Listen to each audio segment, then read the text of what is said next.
Desde 2008, a assistência técnica se tornou lei federal, ou seja, ganhou o reconhecimento do Estado Nacional Brasileiro.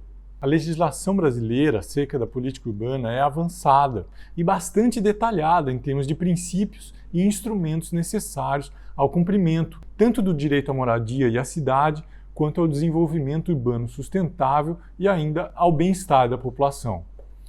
O poder público, em suas esferas municipal, estadual e federal, é o ator social que deveria coordenar as ações nesse sentido.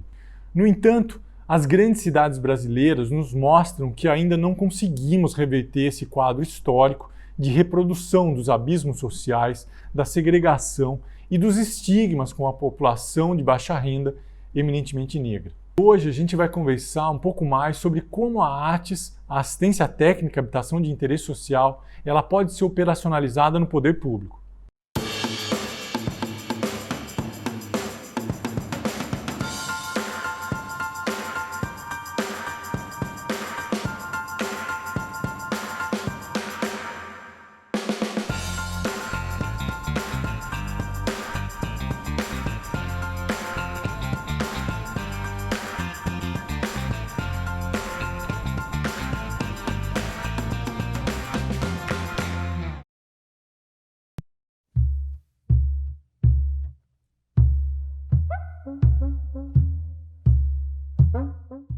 Primeiro a gente vai abordar os papéis dos três poderes que compõem a democracia e operacionalizam as políticas públicas de modo geral. Em seguida, a gente vai entender um pouco mais dos papéis do poder público para operacionalizar a política habitacional, em especial a política de assistência técnica à habitação de interesse social. Nas democracias modernas, há uma descentralização das atribuições do Estado em três poderes: o executivo, o legislativo e o judiciário. O executivo é exercido no âmbito federal pelo presidente e seus ministros, no âmbito estadual pelo governador e secretários estaduais, e no âmbito municipal é exercido pelo prefeito e seus secretários. Em todas essas esferas, o executivo tem a responsabilidade de administrar a máquina pública, governar de acordo com o interesse geral e o bem-estar coletivo. É dele ainda a responsabilidade de implementar planos de ação, executar o orçamento, cumprir as leis, manter a ordem e prestar contas da sua administração. Já o poder legislativo ele é exercido no âmbito federal pelas duas câmaras, a Câmara dos Deputados Federais e Senadores. No âmbito estadual, ele é exercido pelos deputados estaduais e, no âmbito municipal, pelos vereadores. Já as atribuições do legislativo são criar e aprovar leis, análise da gerência do Estado, o que inclui fiscalização do executivo, aprovação ou reprovação das contas públicas. O terceiro poder, por sua vez, é o judiciário, que em âmbito federal é representado pelo Supremo Tribunal Federal, o guardião da Constituição. E em seguida há instâncias estaduais e municipais de justiça comum e especializada, representadas através de desembargadores e de juízes. Essas atribuições parecem muito claras, mas no exercício de seus poderes, as autoridades podem tomar caminhos bastante distintos. Por exemplo, todos sabemos que as cidades brasileiras são desiguais, que parcelas significativas das populações urbanas vivem em situação de vulnerabilidade há décadas e décadas, com baixos salários, trabalhos informais ou mesmo sem emprego. Essas pessoas instalam-se como podem em áreas precárias, irregulares, vazias ou ambientalmente frágeis. Há administrações públicas que, se valendo da atribuição de manter a ordem, simplesmente removem essas populações sem dar a elas nenhum destino, sem resguardar o direito à vida digna sob um teto adequado. Mas vale lembrar, é do Estado, em suas esferas de poder, cumprir o papel fundamental na promoção, observância e realização da política urbana, da política habitacional, incluindo, obviamente, a Lei de Assistência Técnica. E como já vimos na aula 3 sobre os marcos legais, os artigos 182 e 183 da Constituição Federal, o Estatuto da Cidade e a Lei 1188 são bastante assertivos em relação a isso. Seria muito abrangente falar das atribuições de todos os poderes numa política habitacional integrada à política de desenvolvimento urbano. Mas para entendermos melhor, podemos elencar alguns pontos no que diz respeito aos papéis dos municípios. Cabe ao município a criação ou a estruturação de órgãos com atribuição específica de formular, implementar, gerir e executar as políticas habitacionais locais. Cabe a articulação com outras políticas setoriais e com demais esferas do governo, pois é no município que as ações são implementadas e materializadas no território. Cabe a criação e o estímulo ao bom funcionamento dos conselhos e fundos locais, alimentando-os com recursos permanentes e crescentes a partir de ações que melhorem a gestão da arrecadação local e dos recursos que possam ser aplicados em habitação de interesse social. Cabe o estímulo ao ingresso e habilitação de novos agentes promotores, cooperativas e associações locais, bem como o apoio à sua atuação com capacitação e assistência técnica. Cabe aos municípios ainda o credenciamento de entidades de assistência técnica cujos serviços sejam financiados por recursos do Fundo Nacional de Habitação de Interesse Social e a formação, manutenção e disponibilização de cadastro das entidades credenciadas. Para aprofundar esse tópico, vale dar uma conferida na descrição desse vídeo para o Plano Nacional de Habitação, ou Planab, de 2009, formulado pelo Ministério das Cidades e que aprofunda as medidas de combate ao déficit habitacional. No senso comum e imaginário mais tradicional, uma política habitacional se resume a produzir grandes conjuntos habitacionais por empresas de construção civil. Mas a realidade urbana é mais complexa do que isso. Poderíamos fazer um curso somente sobre o que é uma política habitacional efetiva e transformadora, que reverte os problemas estruturais. Mas como não é o caso, vale tratarmos de algumas linhas gerais. Uma política habitacional consistente e efetiva deve, antes de tudo, produzir diagnósticos atentos à diversidade de precariedades, dinâmicas econômicas e de crescimento demográfico presentes, sobretudo nas grandes cidades. A partir disso, precisa enfrentar a diversidade das necessidades habitacionais, isto é, entender que os desafios são variados e exigem ações específicas para cada caso. Não se pode oferecer para uma favela consolidada há décadas a mesma política que se ofereceria para outra em situação de risco iminente, assim como não são problemas semelhantes, por exemplo, a da população em situação de rua, famílias que residem em loteamentos irregulares na periferia, ou outras que gastam mais de uma terceira parte do seu orçamento com aluguel. Cada realidade pede uma ação diferente do poder público, uma integração específica com as políticas urbanas e uma parceria própria com outras secretarias ou subprefeituras, entre outras coisas. Por isso, a política habitacional deve oferecer uma variedade de alternativas de ação. Exemplos interessantes nesse sentido são o Plano Nacional de Habitação de 2009, o Planab, o Plano Municipal de Habitação de São Paulo, de 2016, a atuação da CODAB do Distrito Federal entre 2014 a 2018, e para a gestão de cidades pequenas e médias, vale lembrar também da experiência do CONDE, no estado da Paraíba, entre 2017 a 2020. Você encontra na descrição do vídeo os links para cada um desses respectivos planos. Nesses exemplos, a política habitacional se dá em diversas linhas. A primeira delas é regularização fundiária e urbanística. A segunda, a melhoria de unidades existentes. A terceira, urbanização integrada de assentamentos precários. A quarta, mitigação de riscos geológicos ou construtivos. A quinta, provisão de novas unidades. Se pensarmos a ATES também de modo integrado entre assistência técnica, médica, social e jurídica, percebemos que ela tem grande potencial de atuação em todas essas esferas. Mais à frente no curso, abordaremos essas possibilidades. A gente precisa entender que o poder público não é um ente separado ou uma máquina burocrática administrativa isolada da sociedade. Pelo contrário, a comunidade política do poder público governa para o interesse comum em geral, para o bem-estar de toda a coletividade e, portanto, deve ter constantemente canais abertos de escuta e participação dessa sociedade. Quanto mais próximo das demandas, das necessidades reais e das vozes da cidade, mais o poder público é coerente com as suas atribuições. E a gente pode verificar isso de alguns modos.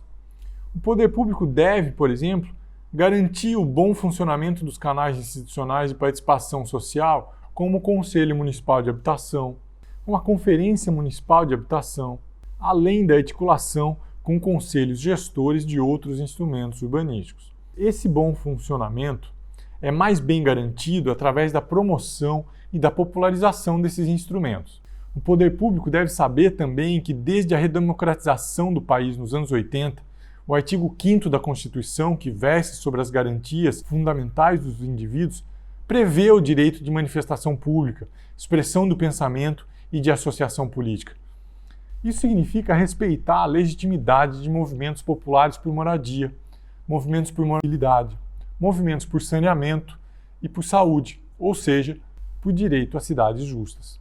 O poder público precisa assumir, portanto, que é parte da ordem democrática saber lidar com a cidadania ativa e a pressão popular daqueles e daquelas que vêm a público expressar suas demandas e necessidades coletivas. Isso são manifestações de democracia direta. Um poder público aberto às manifestações de democracia direta, aberto à sociedade, não deve simplesmente reprimir manifestações de protesto, mas deve conseguir acolher tais vozes de modo a transformá-las em saídas pactuadas, em ações que assegurem o bem-estar de toda a coletividade e coerentes com o desenvolvimento urbano. Diga-se de passagem, as cidades são um lugar por excelência da democracia direta, pois nelas há maior proximidade entre governantes e habitantes, muito mais do que entre cidadãos e o governo estadual, ou então entre cidadãos e o governo federal. Nas cidades se materializam as sedes dos poderes públicos, as casas de onde emana o poder do povo. É de se esperar que as cidades sejam palco de uma democracia de alta densidade. E a maior porosidade e proximidade entre poder público e sociedade também se materializa e se territorializa de outro modo nas cidades. Em muitas gestões, a municipalidade instala escritórios públicos nos bairros, comunidades e periferias, onde há maiores necessidades habitacionais. Essa é uma maneira eficiente de dar respostas mais rápidas e efetivas às demandas. As políticas habitacionais e de artes mais bem-sucedidas das grandes cidades se dão desse modo, com escritórios públicos em territórios distantes, como se pode conferir no exemplo da CODAB, que, estando distribuídas em áreas vulneráveis do Distrito Federal, aumentaram sua capilaridade e popularizaram a prática do atendimento a artes. Esses escritórios se instalaram rapidamente em containers alugados ou em espaços projetados e cedidos pela comunidade. Eles receberam demandas diversas de melhorias habitacionais, espaços públicos comunitários, unidades novas, além da regularização fundiária.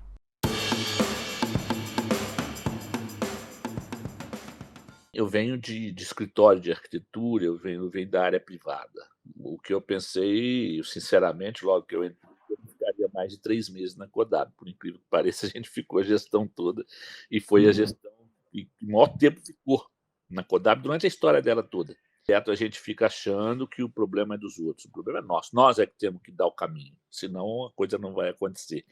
Então, a primeira coisa que eu fiz foi mudar o layout físico que todo mundo falava. Ele entrou derrubando as divisórias, e realmente, essa concepção de layout, né? Se você não trabalha num lugar digno, fica difícil de você falar em dignidade, né? Então, a primeira coisa foi derrubar divisórias. A segunda, derrubar as divisões. A CODAB tinha 5 diretorias. Para vocês terem um parâmetro, um memorando saía de uma diretoria para passar para outra. Então, eu derrubei todas essas divisões. Essa briga contra a burocracia, que na verdade era diária, do dia que eu entrei ao momento que eu saí, ela é essencial. Eu quero a transparência total. Eu sempre disse que a cabeça pensa onde o pé pisa. Eu não tenho dúvida. Não aprendemos nada se não for experimentar o trabalho, né? Então, como que eu vou me relacionar, eu como arquiteto, vou me relacionar com assistente social se isso nunca aconteceu? Como é que eu vou saber cálculo, instalações, etc., se eu não tenho um engenheiro conversando sobre esse assunto comigo? Essa relação ela tem que ser muito forte. E na TIS ela tem que ser muito mais forte, porque nós vamos travar um diálogo, nós sabemos da necessidade deles e nós temos gráficos e teoria em cima da necessidade deles. Uma coisa é ter ciência, outra coisa é ter consciência. É diferente, né? Para mim, ter consciência, ele tem que estar sentado numa mesa, eu tenho que estar sentado de cá e eu tenho que passar para o lado dele para poder conscientizar dos problemas dele. Se eu não faço isso, eu não consigo dar resposta para ele. As necessidades e os interesses do ser humano são os mesmos. O que muda é que essa daqui tem dinheiro e esse aqui não tem dinheiro. Mas os sonhos são os mesmos, as necessidades são as mesmas. Mas eu preciso falar a língua dele. Eu preciso falar a língua dele. Não é ele que precisa falar a minha língua. Mas eu preciso falar a língua dele, porque senão eu não dou resposta para ele aquela necessidade que ele tem. Ela vai ficar na teoria, ela vai ficar no planejamento.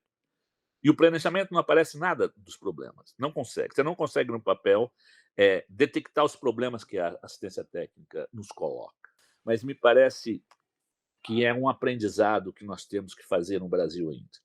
Se a gente não tiver esse diálogo próximo, franco, a gente não consegue dialogar. É aquela música, né? A gente tem que estar onde o povo está. Então a gente tinha que buscar os necessitados mais necessitados. Falou assim: você quer que todo mundo morra, porque esse lugar é o lugar mais violento do sol nascente. Eu falei: se o ser humano está lá e não morreu, nós não podemos morrer. Mas nós vamos ser todos assaltados. Eu falei assim: bom, então agora nós estamos chegando perto da onde a gente tem que estar, porque é no lugar onde existe mais necessidade. Se você faz aquilo que todo mundo faz, você não cria conhecimento. Você socializa o conhecimento. Socializar o conhecimento, hoje a internet substitui isso. Não precisa nem... né? Então, e aí eu disse para ele: olha, nós precisamos trabalhar com imersão. E aí eu já estava com a nossa equipe de arquitetos, eu falei: gente, olha, é imersão total. Se eu não experimentar, eu não consigo estar consciente daquilo, eu não consigo transformar. E eu só experimento se eu estiver imerso. Então, imersão, transformação e experimentação é um ciclo que a gente não pode abrir mão. Criação de conhecimento que a gente obteve, hoje me dá muita satisfação de eu ver assim, quase todo mundo atuando em ATIS, assim, acreditando em ATIS, né? Além de construir uma política habitacional atenta à diversidade das necessidades e entendendo a ATIS de modo transversal, a gente pode elencar outros desafios importantes. Para as pequenas e médias cidades, ainda é necessário formar um corpo técnico e secretarias centradas nas atribuições da política habitacional e de desenvolvimento urbano. Isso é importante para que o poder público possa desempenhar uma política urbana de alto nível, coerente com a legislação urbanística e ambiental. É importante também formar a equipe técnica multidisciplinar na Defensoria Pública, no Ministério Público e atuar em cooperação com esses. Nem sempre o Executivo e o Legislativo assumem o cumprimento da legislação urbanística. Nesse sentido, os operadores do direito têm condições de aplicar termos de ajuste de conduta e outros instrumentos jurídicos para fazer com que essa seja cumprida. Entender que a questão da moradia para todas e todos é uma política de Estado demanda continuidade para além da alternância de governos para cumprir objetivos e planos de médio e longo prazo. As precariedades urbanas são estruturais, reproduzidas por décadas. As soluções efetivas também exigem tempo. Exigem ações emergenciais, mas também estratégias de médio e longo prazo. É preciso ainda estabelecer parâmetros fixos do orçamento público para a política habitacional, de modo a garantir um piso mínimo para o setor. Esse é um modo de reconhecer a prioridade dessas questões, permitir também uma continuidade do ponto de vista da alocação de recursos. E entre esses recursos, é preciso destinar verbas para assessoria técnica em todas as etapas de intervenções. A publicização do direito à ATIS, os levantamentos, estudos de viabilidade, projeto, obra e pós-obra. Assim, as contribuições da ATIS podem ser incorporadas no corpo técnico das secretarias, mas também se dá na colaboração com equipes contratadas ou ainda no diálogo com movimentos sociais organizados. As experiências nos mostram que o trabalho da assistência técnica é fundamental para construir políticas públicas mais eficientes, na medida em que são respostas mais efetivas às necessidades reais da coletividade. É preciso ainda reconhecer que a participação dos beneficiários no projeto, na execução e na pós-ocupação, resulta em mais eficiência política. As experiências históricas e também as que trouxemos aqui reforçam esse ponto. O poder público não pode se ver como uma máquina gestora isolada de cidadãs e cidadãos, distante dos habitantes e usuários para quem suas ações são destinadas. As políticas públicas se tornam mais eficientes quando abertas às demandas dessas coletividades, porque conseguem ter uma capacidade de escuta que traduz melhor as demandas, consegue construir saídas mais pactuadas e ainda conta com a inteligência coletiva e a força social para dar maior escala à atuação do poder público.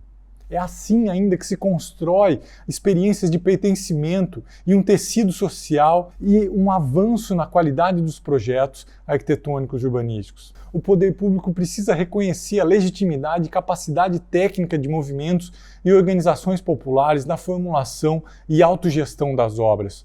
Por cultivar uma tradição militante de disciplina, os movimentos sociais têm grande capacidade de coordenar trabalhos coletivos, tem habilidade dialógica e na construção de consensos. Essa articulação do poder público com assessoria técnica e organizações populares é muito frutífera para a eficiência das políticas públicas. E a gente vai fazer um vídeo só sobre isso, sobre esses arranjos, contando com o protagonismo de movimentos populares e organizações da sociedade civil. É preciso ainda atualizar as instâncias participativas para um paradigma tecnológico em que a modernização está centrada nas tecnologias de comunicação e informação, as TICs. Isso significa também tornar as instâncias mais condizentes com o cotidiano do povo trabalhador. Nosso país teve experiências institucionais muito inovadoras nos anos 80, quando foram formuladas as ideias dos conselhos de conferências, implementados o orçamento participativo e planos diretores participativos. Mas a gente tem, é fato, uma nova e enorme gama de recursos sociotécnicos, além de uma nova geração da população fundamentalmente urbana. É evidente a necessidade de reinventar as práticas societárias de participação, cocriação, gestão partilhada e governo aberto das cidades. Bom, nesse vídeo entendemos um pouco mais sobre a estruturação da nossa democracia e os papéis do poder público na formulação e execução das políticas habitacionais transformadoras. Você já imaginou o quanto estaríamos à frente na questão habitacional se essas iniciativas e políticas acontecessem nos nossos 5.570 municípios? No próximo vídeo a gente vai abordar, em continuidade com esse tópico, os arranjos institucionais dessa política habitacional. Nos vemos por lá.